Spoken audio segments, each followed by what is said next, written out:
오늘은 쉬는 날이라 남편과 아들네와 함께 동네 공원에 산책을 갔는데 좋더라고요. 공원 잔디밭에 돗자리 깔고 앉아서 애들 노는 걸 구경하는데 모두 환하게 웃는 모습을 보니 저도 덩달아 즐겁고 행복해지는 걸 느꼈습니다.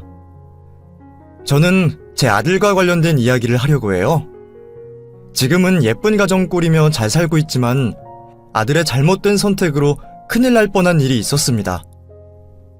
그때 제가 나서지 않았다면 지금쯤 제 아들은 이렇게 행복한 가정을 이루지 못했을 수도 있어요. 그리고 그 애도 변하지 않았을 수도 있고요. 그 생각을 하니 아찔하네요. 제 아들은 한번 파혼한 적이 있습니다. 어쩌다 보니 제가 아들 파혼에 주도적인 역할을 했습니다. 당시에 가까운 지인들이 파혼 이유를 궁금해했는데 차마 말할 수 없었어요. 오늘은 아무에게도 말할 수 없었던 그 당시의 이야기를 제가 즐겨 듣고 있는 이 사연 채널에 털어놓으려고 해요. 이제는 시간도 꽤 지났고 아들도 좋은 짝 만나 아이 낳고 잘 살고 있으니 가벼운 마음으로 시작해보겠습니다. 우선 현재는 정년퇴직을 했지만 남편은 중학교 선생님으로 살아왔어요. 그리고 저는 결혼 후 아이를 낳고 나서 결혼 전 하던 보건교사 일을 그만두고 전업주부가 됐습니다. 남편과 저는 학교에서 만난 사이예요. 남편과 저는 대화가 많은 부부였고 현재도 그렇습니다. 남편과 제가 정말 화를 참을 수 없는 건 아이들에게 나쁜 짓을 저지르는 어른들이었어요. 예전만 해도 학교에서 매를 들던 때였는데 제 남편은 한 번도 아이들에게 매를 든 적이 없습니다. 아이들에게 어떤 식으로든 폭력은 안 된다는 주의였거든요. 그래서인지 남편은 학교에서 따돌림을 당하거나 집안에서 학대 수준으로 맞고 자라는 아이들에 대해 자주 이야기해줬어요. 전에 말했던 지석이 알지? 응, 기억나. 어떻게 됐어? 혹시나 하고 지석이네 또 전화해봤는데 앱이라는 작자가 받더라고. 지석이가 온몸에 멍이 들고 머리에 피딱지까지 앉았는데 혹시 마구잡이로 애 패냐고 물었더니 선생질 한다고 남의 가정사 알려고 하지 말라고 노발대발 하는 거야. 어휴, 그런 놈들은 하나같이 하는 말이 똑같다니까. 지금이야 학교에서든 가정에서든 미성년 아이들 때리면 법적으로 죄가 되지만 저희 때만 해도 남의 가정사에 감나라 배나라 할 수가 없던 시절입니다. 누가 집에서 맞고 살아도 그건 그 집안 문제라며 모르는 척해야 했던 분위기의 시대였죠. 하지만 남편도 그렇고 저도 그렇고 불의를 보면 참지 못하고 꼭 짚고 넘어가야 하는 성격이었습니다. 남들이 보면 피곤하게 산다고 할 테지만 저희는 진심이었어요. 그래서 알게 모르게 핀잔도 듣고 또 한 사람의 인생을 구하는 일도 하면서 스펙타클하게 살았습니다. 지금까지도 저와 남편은 건강한 오지랖은 필요하다는 생각입니다. 양호 선생님이었던 저는 학교에서 일할 때도 안타까운 사연을 가진 아이들을 많이 만났어요. 도와주고 싶었지만 부모가 나서지 않는 이상 더 해줄 게 없어서 한계에 부딪히기 일쑤였습니다. 더 도움을 주지 못하고 포기해야 하는 상황에서 저는 참 답답했어요. 여보, 이제 남의 집 애들 걱정하고 그러지 말고 우리 애들이나 잘 키워야 하나 봐. 사람들이 어쩜 저렇게 악한지 모르겠네. 씨알도 안 먹혀. 나도 참 지치네. 당분간은 쉬어. 당신 이제 만삭인데 너무 스트레스 받지 말자. 무슨 방법이 있을 거야? 그랬으면 좋겠다. 그렇게 저는 남편과 가정을 이룬 후에 첫째 아들과 둘째는 딸을 낳아서 키웠습니다. 저희 친정이 멀리 떨어져 있어서 아이들을 맡길 수가 없었어요. 시어머니는 일찍 돌아가시고 시아버지만 계셨습니다. 그래서 고민하다가 결국 저는 일을 그만두게 됐어요. 그리고 육아와 살림을 하며 전업주부로 생활했습니다. 방학 때면 제가 일하고 남편이 애를 봐주기도 했어요. 아이를 키우다 보니 자기 자식을 때리는 사람들이 더욱더 이해가지 않았어요. 그래서인지 가족이나 친구, 친척처럼 가까운 사람의 폭력으로 학대받으면서도 도움을 받지 못하는 소외된 아이들에게 관심이 갔습니다. 그리고 행여나 저희 자식들에게 상처 주는 행동을 하지 않으려고 노력했어요. 왜 어릴 때 나쁜 기억이 평생을 가기도 하잖아요. 아이들과 자주 대화하고 서로의 일상을 공유했습니다. 그러던 중 아들이 중학생이 됐을 때였어요. 2학년 같은 반 친구가 자살을 했다는 소식을 듣게 됐습니다. 아들은 그 이야기를 하며 온몸을 벌벌 떨었어요. 엄마, 걔가 그렇게 죽을 줄 몰랐어요.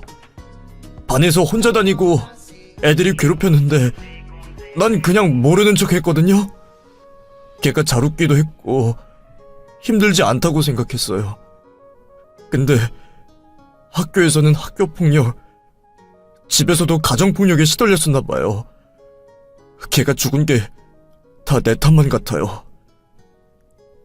아이고, 그 아까운 생명을 피지도 못한 애를 어쩌나. 오죽하면 그랬을까. 저도 마음이 아팠습니다. 죽은 아이도 그렇지만 주변에 남아있는 평범한 친구들에게도 많은 상처와 죄책감으로 남았던 모양이었어요. 성진아, 그 친구 죽은 게 네 탓은 아니야. 죽은 친구는 잘 보내주고 앞으로 그 애모까지 잘 살면 돼. 알았지? 제 말에도 아들은 위로를 얻지 못하고 한동안 말도 안 하고 밥도 잘 먹지 못했습니다. 그때부터 본격적으로 말 못할 비밀을 감추고 혼자 앓는 아이들의 상처를 치유해주고 싶다는 마음을 가졌어요. 그러면서 제가 할 수 있는 일이 무엇일까 고민이 됐었습니다. 제가 심리책 읽는 걸 좋아했는데 아동과 청소년 심리치료라는 게 있더라고요. 그것과 관련된 책을 싹 다 찾아본 것 같아요. 그리고 다친 아이들의 마음과 이야기를 들어주고 치유해주는 심리상담사가 되고 싶다고 생각했습니다. 틈만 나면 공부하고 수업도 들으러 다니다가 아들 대학 입학할 때 저는 상담 관련해서 3개의 자격증도 취득할 수 있었습니다. 단순히 신체적 폭력을 당한 것뿐만 아니라 다양한 상황에 처해서 마음의 병이 생긴 경우가 많다는 사실도 알게 됐어요. 그리고 센터에 가서 실습도 했어요. 저희 가족도 제가 하는 일을 지지해줬고 아들이 특히 좋아했습니다. 엄마, 애들이 막 대들고 그러진 않아요? 아니, 다들 이런저런 일을 당해서 그런지 축 처져서. 근데 그런 애들이 상담받고 나날이 좋아지는 걸 보면 내 마음이 더 행복하고 좋아. 와, 우리 엄마 멋지다. 저도 대학 가면 봉사활동하러 가끔 갈게요. 그럼 좋지. 그리고 둘째까지 대학에 보낸 후에는 아동심리사로 일을 시작했어요. 거의 아이에게 관심이 많은 부모들이 왔습니다. 아이가 남다르게 발달이 늦다거나 우울해하거나 아이를 잘 관찰한 부모들이 문제를 발견하고 아이를 데리고 와서 치료를 하기도 수월한 편이었어요. 그리고 저는 동네 아동청소년 보호센터에서도 남는 시간마다 일을 했습니다. 그곳은 힘든 일을 겪는 청소년이 직접 오거나 아이와 부모를 분리해서 생활해야 하는 경우에 처한 아이들이 많았어요. 한마디로 저와 같은 사람들의 적극적인 도움이 절실한 소외당한 아이들이 오는 곳이었습니다.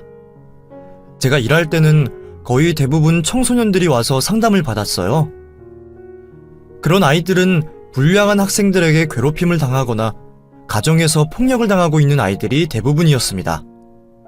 공통점은 모든 아이들이 기가 죽어 있다는 것이었어요. 한창 사랑받고 신나게 뛰어놀아야 될 나이에 잔뜩 주눅 들어있는 아이들을 보면 마음이 아팠습니다. 상담 치료해봤자 도움 안 된다며 자포자기 심정으로 포기해버리는 아이들도 있었어요.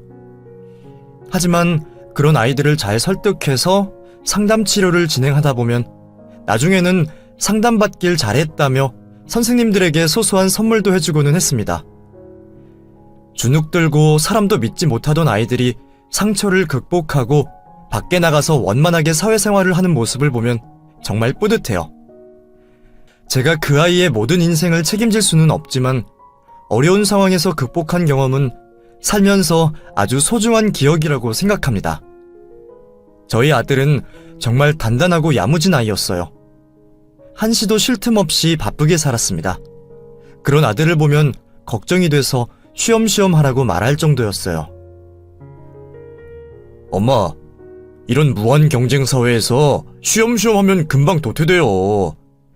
제 페이스에 맞게 잘 조절하고 있으니까 걱정 마세요. 그래도 잠은 자면서 해야지.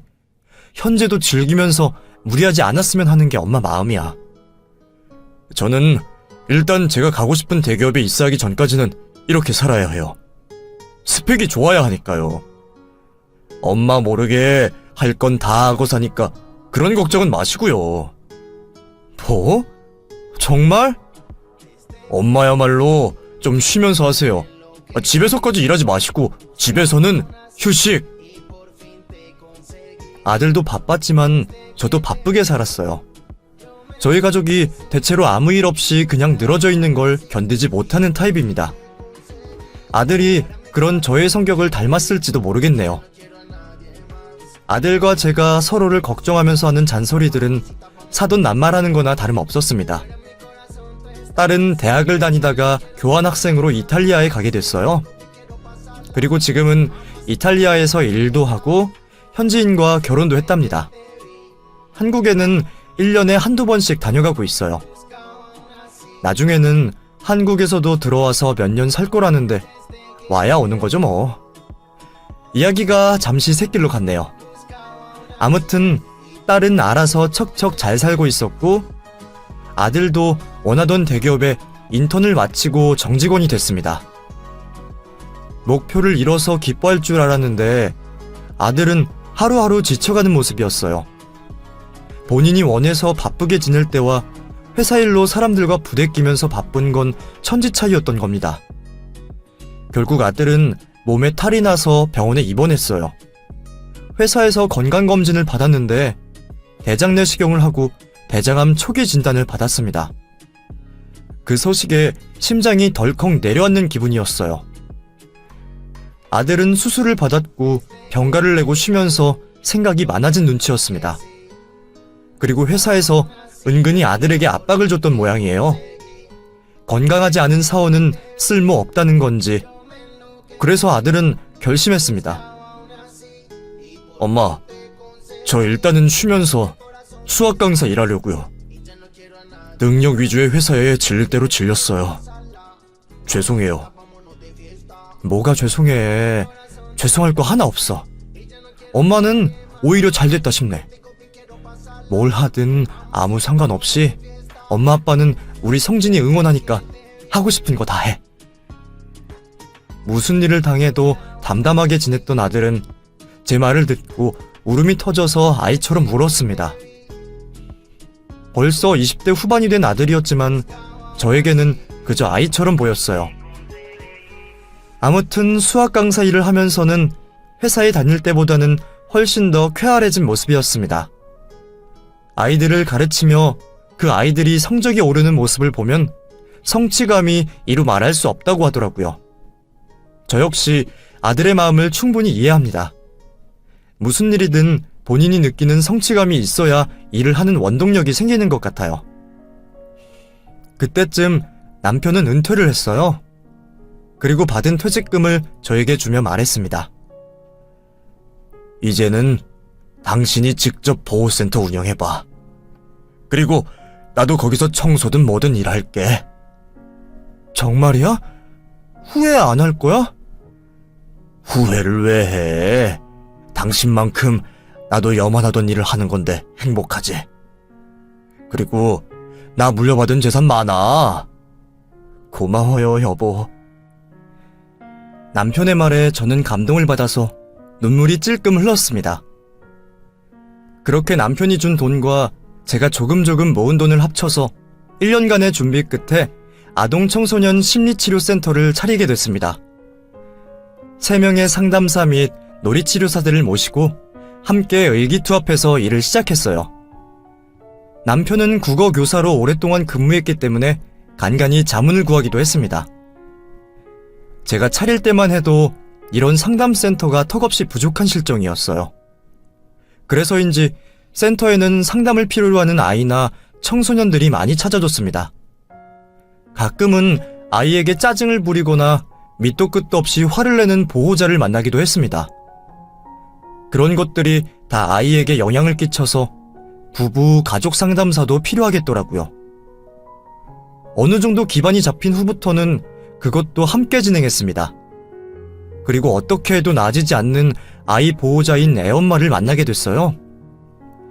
초등학교 4학년쯤 되는 아이였는데 다리를 저는 아이였습니다. 들어올 때부터 애한테 윽박을 지르며 들어왔고 접수 후 기다리면서도 어찌나 잔소리를 퍼붓는지 주변에서 듣는 사람이 더 괴로울 정도였어요. 내가 너 때문에 이게 무슨 생고생이야. 멀쩡했던 다리는 왜 저러? 너 지금이라도 솔직히 말해봐. 시위하는 거지? 나 좀 봐달라고 쇼하는 거 아니야? 잔뜩 주눅 들어있던 아이는 고개를 푹 숙인 채 작은 목소리로 들리지 않게 대답했어요. 뭐라고? 안 들려. 말 좀 크게 하랬지? 답답해. 진짜 이걸 왜 나와서. 더 이상은 안 되겠다 싶어서 보호자를 타이르려 갔습니다. 그런데 12살 애엄마치고는 아주 젊어 보였어요. 날카롭게 생긴 인상을 상상했는데 그렇지 않고 겉모습은 단아하게 보여서 좀 놀랐습니다. 그래서 사람은 얼굴만 보고 판단하면 안 돼요. 아무튼 그 상황에서 저는 보호자 말고 아이에게 먼저 말을 걸었어요. 우리 친구 이름이 뭐니? 김유리. 예쁜 이름이네. 유리 보호자분 되시죠? 제 말에 그 여자는 애한테 하던 태도와는 정반대로 조근조근 대답했어요. 네, 유리 엄마 맞아요. 애가 갑자기 다리를 절어서 병원에 데리고 갔는데 아무 이상이 없다고 혹시 모르니까 심리상담을 받아보라고 하더라고요. 사실 얘가 시골에서 할머니랑 살다가 저랑 같이 산 지 아직 3년밖에 안 됐거든요. 적응을 못해서 그런지. 저희 센터에서 진행하는 다양한 검사 진행해보면 알 수 있을 거예요. 검사 오래 걸려요? 저 나갔다가 들어와도 되죠? 네, 그러세요. 멀리 가시지는 마시고 1시간 후에 오시면 돼요. 그 말을 들은 젊은 여자는 뒤도 돌아보지 않고 쌩하니 센터 밖으로 나가버렸습니다. 혼자 남은 아이는 제 엄마의 뒤통수를 보며 익숙한 듯이 그 자리에 가만히 앉아 있었어요. 유리야, 괜찮니? 할머니 집 가고 싶어요. 엄마가 가고 나서야 아이는 서럽게 눈물을 흘렸습니다. 검사를 마친 후에 아이가 심한 우울증과 불안 증세를 가지고 있다는 사실을 알게 됐어요. 심리적으로 불안하기 때문에 그게 신체로 드러난 경우였습니다. 그런데 1시간 후에 오기로 한 유리 엄마는 2시간, 3시간이 지나도 오지 않았어요. 그 시간 동안 유리는 저희 상담 선생님들과 제가 돌아가면서 봐주었습니다. 모든 게 조심스러워서 망부석처럼 앉아있던 아이가 흥미를 보였어요. 혼자서 심심하면 저기 놀이치료실 가서 좀 놀고 있을래? 거기 장난감 많거든. 그래도 돼요? 당연하지. 선생님도 좀 이따 갈 테니까 같이 놀자. 그날 상담 일정을 모두 마친 후에 저는 아이가 혼자 놀고 있던 놀이치료실로 들어갔습니다. 아이는 아무것도 건드리지 못하고 있었어요. 유리야, 마음에 드는 걸 못 찾았어? 왜 안 놀고 있었어? 그게 아니라요. 이런 거 가지고 한 번도 놀아본 적이 없어서 만지기 무서워서 가만히 있었어요. 장난감을 처음 봤다고 하는 말에 깜짝 놀랐습니다. 그리고 무슨 사정인지는 모르지만 유리가 굉장히 고립되고 방치된 세월을 보낸 게 틀림없는 것 같았어요.